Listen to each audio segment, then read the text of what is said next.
What's going on, everybody? Good day to all you who love the Most High and serve the Most High only. Greetings to anybody who's new here, who is now getting into this information. My name is St. Auburn TFG. I'm back again with another video exposing the fraud that is Jesus Christ and any other name you try to give him, whether it be Hebrew, Spanish, doesn't matter. And we are going to use the Most High's words against the false Messiah's words and continue to expose the lie of the New Testament and the lies of Christianity. Let's begin. So we're going to start in the book of Numbers, chapter 15, verse 29. And before I start reading, I want to make the point that the false Messiah, Jesus, broke the laws and the commandments of the Most High many times and had excuses for them every time. Let's start. Right here it says, "For him who does whatever by mistake, there is one Torah, both for him who is native among the children of Israel, and for the stranger who sojourns in their midst."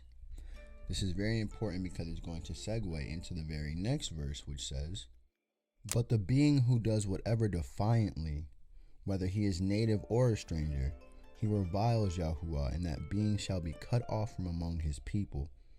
Because he has despised the word of Yahuwah and has broken his command, that being shall certainly be cut off.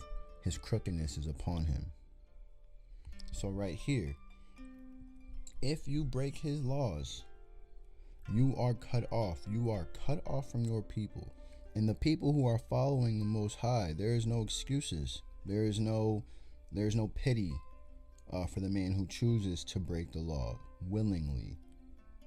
To further prove this point, the book goes on to say, "And while the children of Israel were in the wilderness, they found a man gathering sticks on the Sabbath day.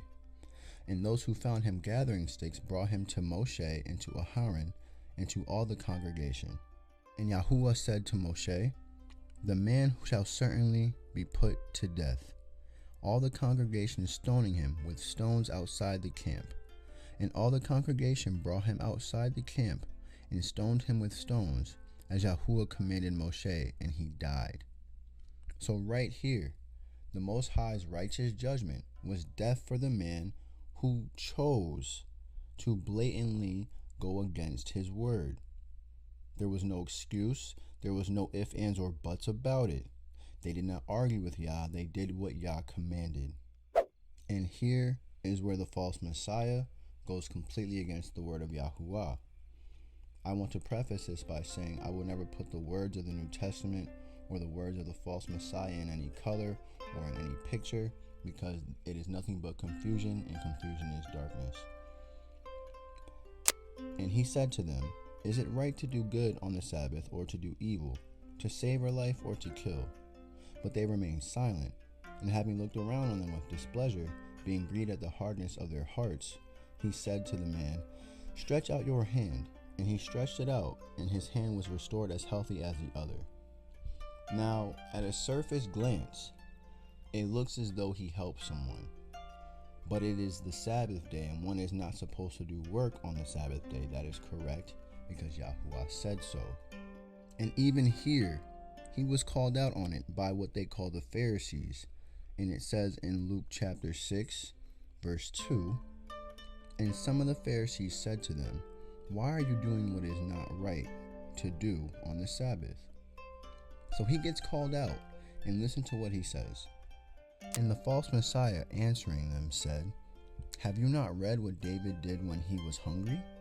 He and those who were with him, how he went into the house of Elohim, took and ate the showbread, and also gave some to those with him, which is not right for any but the priest to eat? And he said to them, the son of Adam is master of the Sabbath.'" Now this right here is complete nonsense for multiple reasons. One, where in Torah, in the Tanakh, did the Most High ever say the son of Adam is the master of the Sabbath? He did not. It is not there. That is just self-proclaimed by the false Messiah, which means that it is a lie. The false Messiah is not even permitted to keep the Sabbath day, and here's how I can prove that. In the book of Jubilees, chapter 2, verse 32, the Most High says, And the Creator of all things blessed it, but he did not sanctify all peoples and nations to guard the Sabbath thereon, but Yasharah, or Yisrael, alone. Them alone he permitted to eat and drink and to guard the Sabbath day there on the earth. Now why I say he's not permitted is because Yahuwah said right here that his people, Yasharah alone, are to guard the Sabbath. And he also said in Exodus chapter 4 verse 22 that his people, Yisrael, are his firstborn son. That is the truth. So if the Most High himself said that his people alone are to keep his Sabbath, why is it that the false Messiah is proclaiming himself to be the son of Adam? Why is he calling himself the master of the Sabbath when Yahuwah created the Sabbath? Yahuwah created the Sabbath for his people as a sign to keep, as a sign to show that they love Yahuwah Sabaoth. It has nothing to do with Christ, and Christ cannot be the master of a day he did not create. The Most High's name is not Adam, it is Yahuwah Sabaoth.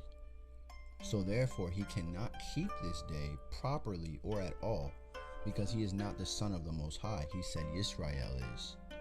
He didn't say Christ is his firstborn son. That is a lie.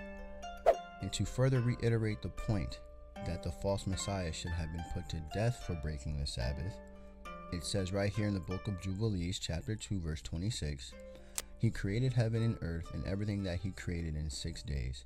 And Elohim made the seventh day holy for all his works. Therefore he commanded on its behalf that whosoever does any work thereon shall die, and that he who defiles it shall surely die. And now we transition back to Luke chapter 13 verse 14, where the false Messiah gets called out again. But the ruler of the congregation, responding, much displeased that the false Messiah had healed on the Sabbath, said to the crowd, there are 6 days on which men should work, so come and be healed on them, and not on the Sabbath day. And listen to what the false Messiah had to say. It says in Luke chapter 13 verse 15, then the false Messiah answered him and said, hypocrite, does not each one of you on the Sabbath loosen his ox or his donkey from the stall and lead it away to water it? This is what a narcissist would do. This is what someone not taking accountability would do. They will deflect the issue back onto you with something that doesn't even apply. Do you see how he twisted the words of Yahuwah and the words of the people defending Yahuwah back onto them to cover his actions? And now here is another example of the false Messiah breaking the commands of Yahuwah, being called out for it, and making excuses for his actions. It says in the book of John chapter 5 verses 6 through 8, when the false Messiah saw him lying there, and knowing that he already had been a long time, he said to him, do you wish to become well? The sick man answered him, false Messiah, I have no man to put me into the pool when the water is stirred, but while I am coming, another steps down before me. The false Messiah said to him, rise, take up your bed, and walk. It then goes on to say, the Yehudim therefore said to him who had been healed, it is the Sabbath, it is not right for you to take up the bed. He answered them, he who made me well said to me, take up your bed and walk. Now listen to this. Therefore they asked him, who is the man who said to you, take up your bed and walk? But the one who was healed did not know who it was, for the false Messiah had moved away, a crowd being in that place. Why would he run away and hide? Why would he hide himself? Because he knew what he did was wrong. He broke the commands of Yahuwah and had to hide because he knew he would get called out on his actions. We gotta wake up to these lies, people. And I will summarize this and wrap this up by bringing it back to the beginning. Chapter 15 of Numbers, verses 30 and 31, where the Most High says, but the being who does whatever defiantly, whether he is native or stranger, he reviles Yahuwah, and that being shall be cut off from among his people, because he has despised the word of Yahuwah and has broken his command. That being shall certainly be cut off. His crookedness is upon him. Thank you for listening. Thank you for watching. I pray that you all have a blessed day. Continue to stay in the Most High and the Most High only. Continue to read His Word and His teachings. I pray that you all continue to thrive, continue to grow. Have a wonderful day.